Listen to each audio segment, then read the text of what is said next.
They were the picture-perfect high school couple, the star football player, and the spirited, talented girl everyone adored. To the outside world, their 3-year romance seemed like a fairy tale. But behind the idyllic facade, a toxic pattern of jealousy and control was festering. As graduation approached, she bravely chose to end the relationship, ready for a fresh start at college.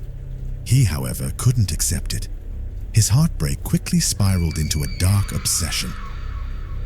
One summer evening, she agreed to see him one last time, hoping to offer a kind word and find closure.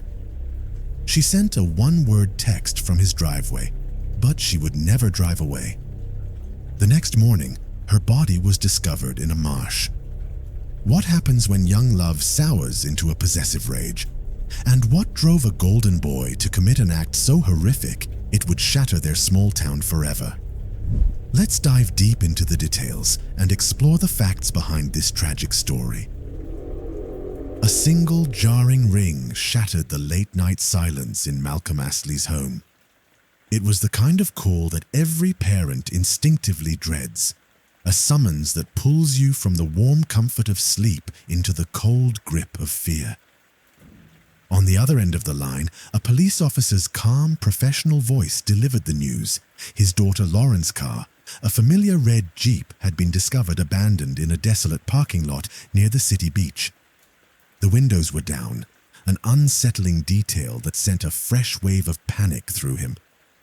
Without a moment's hesitation, Malcolm threw on his clothes and rushed out into the night, his mind a frantic storm of questions and prayers. He clung to a desperate, fragile hope, a father's primal instinct to protect his child.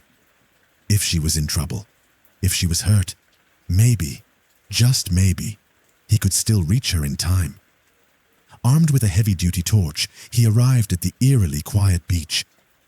The air was thick with the salty tang of the ocean and the weight of the unknown. He walked along the shoreline, the powerful beam of his flashlight cutting through the oppressive darkness, scanning the dark, churning waves for any sign of his daughter. Each crashing wave seemed to mock his search, swallowing the light and offering no answers. She was nowhere to be found. A perfect match. At Wayland High School, they were a picture of teenage romance, a couple many admired and even envied. Nathaniel Fujita was the quintessential high school athlete, tall, serious, and a star on the football field. Lauren Astley was his perfect counterpart, petite, spirited, with a personality that shone brighter than her small 4'11" frame. They had orbited each other's lives for years, their paths crossing in the familiar shared world of a small town. But it wasn't until their senior year that their friendship blossomed into something more. What began as a sweet, innocent first love, filled with whispered secrets, shared dreams, and tentative kisses, evolved into a serious 3-year relationship. They were Nathan and Lauren, a single entity in the social landscape of their school. To the outside world, they seemed perfectly matched, a golden couple destined for a shared future. But behind the facade of youthful adoration, fractures were beginning to form, deep and imperceptible at first, but destined to shatter their world. What could possibly drive two people, once so deeply connected, to such a devastating end? And why, even when the horrifying truth was laid bare, was it so difficult for their community to accept? The girl with the inner light. Lauren was an April Fool's baby, born on April 1st, 1993, in Boston, Massachusetts, to Mary and Malcolm Astley. As the only child of 2 dedicated teachers, she was the undisputed center of their universe. From her earliest days, they nurtured her spirit, instilling in her the profound importance of honesty, integrity, and kindness. They dreamed she would grow into a principled young woman who would leave a positive mark on the world, and Lauren seemed determined to exceed their every hope. In 2006, when Lauren was 13, her parents divorced. It was a difficult time, but Mary and Malcolm navigated the separation with grace, establishing a shared custody arrangement that ensured Lauren never felt caught in the middle. Their love for their daughter was a powerful, unifying force that transcended their own separation, and they remained a constant, supportive presence in her life, To say Lauren was an active teenager would be a gross understatement. At 18, on the cusp of adulthood, her life was a vibrant tapestry of passion, purpose, and achievement. Her schedule was a testament to her boundless energy. It seemed there wasn't a school club or community activity she didn't touch.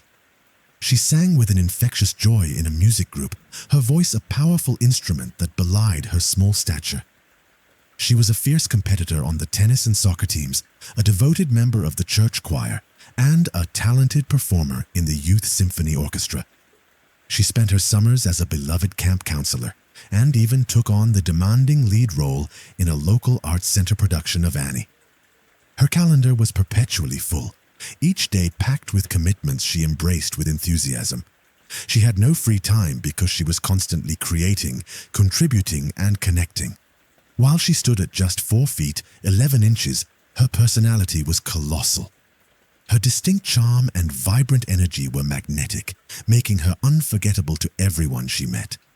Her greatest passion lay in the arts, particularly performing. She possessed a strong, beautiful voice that became a fixture at nearly every school and community event. Landing the role of lead singer in her high school's a cappella group was a moment of pure, unadulterated joy for her, a validation of her talent and dedication. Beyond her music, Lauren's life was defined by a deep-seated desire to help others. She devoted countless hours to organizing events and participating in a wide array of charitable activities. This wasn't a sense of duty, it was the very core of her being. Helping people, whether they were family, friends, or complete strangers, was the organizing principle of her life. Her classmates admired her for her unwavering sincerity, her refreshing openness, and a genuine spirit that was impossible to fake. People knew, without a doubt, that they could turn to Lauren with their problems. And when they did, she would give them her undivided attention and all the support she could muster. Her compassion knew no geographical bounds. At just 12 years old, she traveled to New Orleans to assist those devastated by Hurricane Katrina. It was a profound experience that solidified her commitment to service. She would return twice more with friends to help flood victims, proving that even at a young age, her capacity for empathy was immense. She consistently and quietly put the needs of others before her own. These selfless acts spoke volumes about her character, her resilience, and her fierce determination to make a difference. Her warmth and inner light touched everyone she encountered, parents, friends, teachers, and even strangers, leaving a lasting impression of kindness and grace. A high school romance. During her time at Wayland High School, Lauren truly came into her own. She was recognized not only for her dedication in the classroom, but for her effervescent presence in every aspect of school life. She was a fixture at sports games, concerts, competitions, and community service projects. Some friends even considered her a trendsetter, not for her fashion choices, but for the way she lived her life with such unbridled energy and purpose.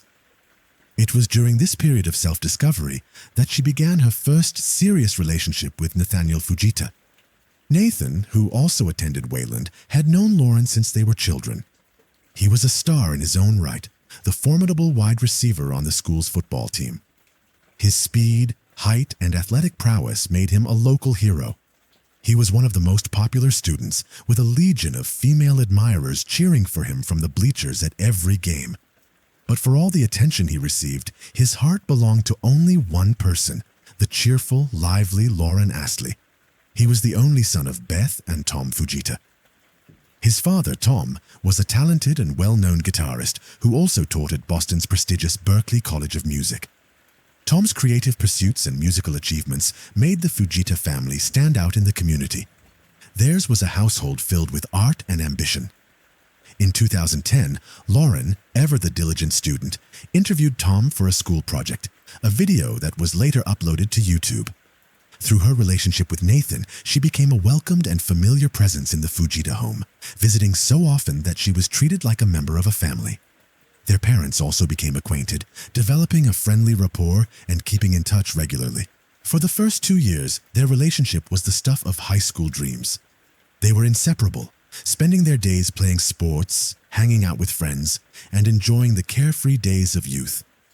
Many people looked at them and saw a perfect match, two bright young people with the world at their feet. But as time wore on, the idyllic picture began to fade. Cracks began to show, tiny fissures of disagreement that slowly widened into gaping chasms. Their once steady relationship became a turbulent, unpredictable ride. They fell into a toxic pattern of arguing, breaking up, and reconciling, only to repeat the painful cycle again and again. One day they could be deeply, passionately in love, and the next they would be irritated and resentful of everything the other did. It was an emotional roller coaster that left them both exhausted and confused. While Nathaniel commanded attention from other girls, he was fiercely possessive and jealous when it came to Lauren. He often felt that she gave more of herself to her myriad of activities and friends than she did to him, a perceived slight that festered within him. As their senior year progressed, Lauren began to think seriously about her future. She envisioned a life beyond Wayland, a world of new opportunities and experiences at college. It was during this period of introspection that she came to a painful realization. The life she envisioned for herself no longer included Nathan. She had grown weary of the constant emotional strain, the endless cycle of drama and reconciliation. She began to consider ending their relationship for good. Senior year is a pivotal time, a final, breathless step toward the threshold of adulthood. At 18, the world feels wide open, a vast landscape of possibilities. For Lauren, the next great adventure was college, and she was eager to embrace it. She set her sights on Elon University in North Carolina, a place where she could continue to grow and pursue her passions. Nathaniel, meanwhile, had committed to Trinity College in Connecticut, where he had been recruited to play football, the culmination of a dream he'd held since childhood. Lauren's friends were acutely aware of the turmoil in her relationship and wanted desperately to help her find peace. Together, they sat down and created a list, a stark black and white accounting of the reasons she should end things with Nathan. The list was damning. His quick temper, his extreme jealousy, his increasingly aggressive behavior, and, most disturbingly, the disrespect he sometimes showed toward his own mother. After reflecting on it all, Lauren made her decision. On her birthday in April 2011, a day that should have been a celebration of her life, she gave herself the gift of freedom. She broke up with Nathan. She later described that day as one of the best of her life. The timing felt right. With both of them heading to different colleges in the fall, it seemed like a natural point to move on and begin their separate lives. But for Nathaniel, the breakup was not a natural conclusion. It was an amputation. He didn't see it as a fresh start, but as a devastating, unacceptable loss. The college football offer he had once dreamed of suddenly felt hollow and meaningless. All he could focus on was the gaping void left by Lauren Astley. The once energetic and motivated young man who had lived and breathed football began to retreat into himself. He became a ghost in his own home, spending most of his days sprawled on the couch, his eyes distant and vacant. He stopped socializing, cutting himself off from his friends entirely and abandoning all his usual routines. During this dark period, he began drinking heavily and smoking marijuana daily, attempting to numb a pain that seemed to consume him. Even though she had been the one to end the relationship, Lauren still worried about him. She couldn't simply switch off the years of shared history and affection. It pained her to see someone she had once been so close to suffering. On several occasions, she asked her friends if she should reach out, if she should try to help him. Each time they gave her the same advice: don't. They warned her not to give him any reason, however small, to believe that their relationship might be rekindled. It was a line she had to draw for her own well-being: the party. In the summer of 2011, with high school behind her, Lauren was eager to savor her final months at home, surrounded by the warmth of family and friends. To celebrate this new chapter, her friends organized a massive graduation party. A large tent was erected, and about 150 students and recent graduates gathered to dance, laugh, and reminisce. Among the crowd was Lauren's ex-boyfriend, Nathan. As Lauren chatted happily with her friends, a heavily intoxicated Nathan approached her, his intentions clear. He wanted to reconcile. Lauren, however, stood her ground, telling him firmly to leave her alone. In her mind, the conversation was over. They had discussed the breakup numerous times, and there was nothing left to say. She was ready to move forward. Besides, she knew that in his drunken state, any attempt at a meaningful conversation would be futile. But Nathan couldn't accept her rejection. The thought of her being with someone else, of her being happy without him, was unbearable. He continued to pester and pressure her, his presence a dark cloud over the celebration. At one point, Lauren broke down in tears, confiding in a friend, "He just won't leave me alone." He trailed her throughout the night, a possessive shadow determined to stop her from dancing or talking with anyone else. With each passing minute, his anger intensified, fueled by alcohol and a sense of wounded pride. When Lauren once again refused to speak with him, something inside him snapped. Nathan stormed up to one of the central tent poles and struck it with all his strength. The entire structure shuddered and collapsed, bringing the party to an abrupt and chaotic halt. The tent was quickly lifted and put back in place, but the festive mood had been irrevocably shattered. Now it wasn't just Lauren telling him to go. A chorus of voices from across the party urged Nathan to leave. The celebration he had single-handedly ruined was over for him. Later that night, a shaken Lauren told her mother about Nathan's behavior, explaining how he refused to let her go. He was furious that she had ended their relationship, angry that she wouldn't speak to him, and bitter over the simple, crushing fact that she seemed happy without him. The last day. For a while, things seemed to quiet down. Lauren focused on her future, taking a job at a clothing store in the Natick Mall to earn some money before heading off to Elon. On Sunday, July 3rd, 2011, she arrived for her shift at 10 a.m. Security cameras documented her day, entering the mall at 9:45 a.m., riding the escalator, working her shift. At 6:45 p.m., her workday ended. She was captured on camera one last time leaving the building, engrossed in a conversation on her phone. Tragically, this would be the last time anyone saw her alive. She had made plans to meet friends for a walk after work, a simple, carefree summer evening activity. But she never showed up. Her friends immediately grew concerned. This was completely unlike Lauren. She was meticulously reliable. If something had come up, if her plans had changed, she would have found a way to let them know. Her father, Malcolm, was also consumed with worry. He knew her routine. She was supposed to go home after work, change clothes, and then meet her friends. When she didn't return home, a cold dread settled in his stomach. A father's intuition told him that something was terribly wrong. He didn't waste a second. He called the police right away to report his daughter missing. The news of Lauren Astley's disappearance spread like wildfire through the small, tight-knit town of Wayland. Friends and acquaintances were left shocked and deeply concerned. In a case like this, authorities often wait a certain amount of time before launching a full-scale investigation. But here, everything moved with a desperate urgency. The search began that very night. It didn't take long for police to make a significant discovery. Lauren's red Jeep, parked at Wayland Town Beach. The windows were down. Inside, they found her bag and her laptop. But Lauren herself was gone. There were no clues, no signs of a struggle, nothing to indicate where she might have gone after leaving her car. The moment Malcolm heard the news, he raced to the beach, his heart pounding in his chest.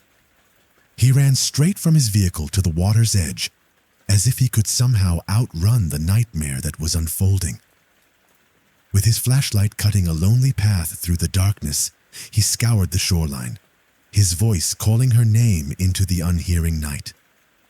Her friends, terrified and helpless, spent the night at the beach, a somber vigil under the stars. They sat by the shore, their eyes fixed on the dark water, waiting, hoping, and wondering where she could have gone. At that moment, the darkest possibilities were still unthinkable. They couldn't imagine that the girl they had laughed with just the day before could have met with harm. Police began questioning Lauren's inner circle, trying to determine if anyone might have wanted to hurt her. Initially, no one could think of a single person, but as officers pressed further, they learned about the recent, tumultuous breakup with Nathaniel. Despite this, Lauren's friends were unanimous in their belief that Nathan couldn't have hurt her. He could be moody, they admitted, and he was clearly upset about the breakup. But they didn't see him as dangerous. The police, however, knew that jealousy and rejection are powerful, often deadly motives. They already had Nathaniel Fujita on their radar. That same evening, as part of their initial inquiries, they went to his home. There, Nathan and his mother, Beth, spoke with the officers. He claimed he had an alibi, albeit a weak one. He had been home the entire time. He did, however, admit to seeing Lauren that day. According to his account, she had stopped by his house for about 5 minutes, but never got out of her car. They had a brief, awkward conversation, after which she drove away. He hadn't seen her since, he said. On the surface, his story seemed plausible, but the officers knew the breakup had deeply affected him. Beth, consumed with worry for her son, had even taken him to see a therapist, though it had brought no real improvement. Desperate to help him cope, she had gone to the mall where Lauren worked, without Nathan's knowledge, hoping to broker some kind of peace. She had even asked her own ex-boyfriend to speak with Nathan, thinking a male perspective might help him process his emotions. The next morning, just before sunrise, a cyclist riding along a road near the highway made a grim discovery. Passing a marshy area, she noticed something unusual floating in the dark, murky water. Curious and alarmed, she stopped and moved closer. The horrifying reality crashed down on her. It was the body of a young woman. It was Lauren Astley. An unspeakable truth.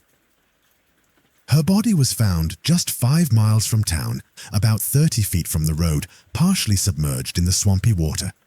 Once she was brought to shore, the cause of death became brutally apparent. When a state police detective gently pulled back the collar of her shirt, he discovered a deep, fatal wound to her neck. An elastic bungee cord was tangled in her hair. 18-year-old Lauren Astley had been viciously murdered. Her body was sent to the medical examiner's office for a full autopsy. All the while, Malcolm Astley clung to a sliver of desperate, irrational hope that it was all a terrible mistake, that the body found in the marsh was not his daughter. That hope was extinguished in the sterile, cold environment of the morgue, where he had to perform the most heartbreaking task a parent can ever face, formally identifying the body of his only child. The vibrant, musically gifted girl who stood on the threshold of a promising future was gone. The pain was a physical force, so immense it threatened to shatter him. And yet, through his own grief, he still had to find the strength to break the news to Lauren's mother, his ex-wife Mary. The devastating news rippled through the town, leaving a wake of shock and disbelief. Friends who had once seen Lauren and Nathan as the perfect couple couldn't reconcile the news with the boy they knew. They insisted that Nathan could never have done something so monstrous to the girl he loved. But the police, guided by evidence and experience, suspected otherwise. Their investigation quickly zeroed in on Nathan. They learned from his family just how profoundly the breakup had affected him. He was no longer the cheerful football player everyone admired. He was a bitter, withdrawn young man whose dreams had turned to ash. Beth told police that Lauren, out of kindness and concern, had agreed to speak with her son, hoping to cheer him up and encourage him to move forward. It's possible Beth, in her maternal desperation, didn't grasp the full, toxic dynamic of their relationship. She likely had no idea how that fateful encounter would end. Lauren, for her part, had been uneasy about her ex-boyfriend for some time, having noticed the disturbing changes in his behavior. But her compassionate nature won out. She felt a sense of obligation to be there for him, not to rekindle their romance, but simply to help a person she had once cared for deeply. The security camera footage from the mall confirmed she was on her phone as she left work. Her phone records provided the crucial link: she was talking to Nathan. She had planned to stop by his place for just 5 minutes before heading home. She hadn't told anyone about this change in plans. When she arrived at his house, she sent him a single, one-word text message: "Here." It was delivered on July 3rd at 7:05 p.m. It was the last message Lauren ever sent. On July 4th, officers returned to the Fujita home to speak with Nathan again, but he was gone. His parents claimed they had no idea where he was. The investigation, however, pressed forward. Armed with a search warrant, they began a meticulous search of the Fujita residence, starting in the garage. What they found immediately suggested a horrific struggle had taken place. They discovered multiple traces of blood on the garage floor, on a doorknob, in the kitchen sink, and in the bathroom sink. It was clear that someone had attempted a hasty but incomplete cleanup. In the basement, investigators found a black sports bag containing a pair of trainers caked in mud. In the attic, accessible by a ladder from Nathan's bedroom, they found another pair of shoes, along with blood-stained boots and clothing. The mud on the trainers seemed identical to the marshy soil where Lauren's body was discovered. The evidence was sent immediately for lab analysis. The results left no room for doubt. The blood on Nathan's clothes and boots belonged to Lauren Astley. The mud was a perfect match to the crime scene. Nathaniel Fujita was officially placed on the wanted list. He was located just a few hours later at his cousin's home in a nearby town. Shortly after midnight on July 5, 2011, the 18-year-old football star was taken into custody and charged with the first-degree murder of his ex-girlfriend. During his arrest and subsequent questioning, he remained unnervingly silent and unresponsive, his face a blank mask. This detached demeanor would continue for months, offering no insight into the darkness that had driven him to commit such an unspeakable act. The trial. On August 23, 2011, Nathan appeared in court for a preliminary hearing. When asked for his plea, he spoke so softly it was barely audible, muttering that he was not guilty. It quickly became clear that his defense team was preparing an insanity-based strategy. During the hearing, more disturbing details emerged. It was revealed that Lauren had suffered additional injuries before her death. The prosecutor also presented chilling testimony from Nathan's cousin. The day after learning of Lauren's death, she had called Nathan to ask if he knew what had happened. His response was bone-chilling. He told her the murder weapon would never be found. He also confessed to her that he had driven Lauren's red Jeep to the beach parking lot. More evidence of his possessive rage surfaced. In 2009, during one of their off-again phases, Lauren had attended a dance with friends and shared a kiss with another young man. Nathan had suddenly appeared, forcefully shoving the boy and threatening to slit his throat if he ever went near Lauren again. This incident, which had faded into the background over time, now took on a sinister new meaning. Nathan's trial began on February 13, 2013, 18 months after Lauren's death. From the outset, his lawyer openly admitted that Nathan had killed Lauren.